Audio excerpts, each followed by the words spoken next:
Hey everyone, welcome back to my channel. कैसे हो दोस्तों? आशा करती हूँ आप लोग ठीक हो। मैं भी ठीक हूँ। मैं फॉक्स का ये पौधा लाई हूँ। देखिए, ये फॉक्स का पौधा है दोस्तों। ये कितना सुंदर कमल का फूल जैसी हुई है, कलियाँ कितनी बनी हुई है, देख सक रहे हो। और फूल का देखिए, फूल कितना खूबसूरत है। ये फॉक्स का पौधा है, तो मैं इसको रिपोर्ट करूँगी। तो रिपोर्ट करने का वीडियो मेरा पहले डाला हुआ है, आप देख सकते हो मैं किस तरह से मिट्टी को बनाती हूँ। पहले मैं एक पॉट ले रही हूँ, 8 इंच का पॉट है ये।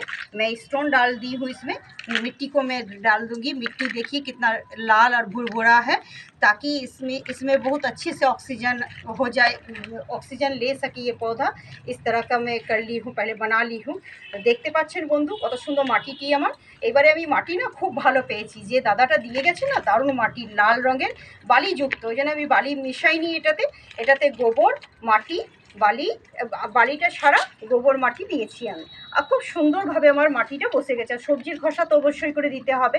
আর এই যে রিপোর্ট ভিডিওটা দেখতেই পেলেন, এইভাবে আমি চেপে দেবো। চেপে দিয়ে জাস্ট এরকম দুবার ঠুকে নেব। ঠুকে নিলে কী হবে, মাটিগুলো জাস্ট বসে যাবে খুব ভালোভাবে বন্ধু। আর এবারে এর উপরে জলটা অবশ্যই করে লাগিয়ে নিয়েছি যখন, তো জলটা তো দিতেই হবে, জলটা তো মাস্ট। তো আমি এই যে জলটা দিয়ে দিলাম। জলটা দিয়ে নিয়ে এটা জাস্ট আমি ছাওয়া জায়গাতে 2 দিনকার জন্য রেখে দেবো বন্ধু। 2 দিন পর আমি আবার রোদ দেবো, হালকা রোদে দেবো, যেহেতু শীতকালের রোদ না, আরামসে নিয়ে নেবে। দিয়ে হালকা রোদে দেবো। হালকা রোদে দেওয়ার পরে এটাতে 15 দিন পর অবশ্যই করে সরষার খোলটা দেবো। আর গোবরটা একটু বেশি করে দেবেন। এইসব গাছের জন্য গোবর মাস্ট। দেখুন পদ্মের ফুলের মতো, আর কালারটি দেখতে পাচ্ছেন, রানী কালার ডিপ, আর কত সুন্দর লাগছে দেখতে, দারুণ।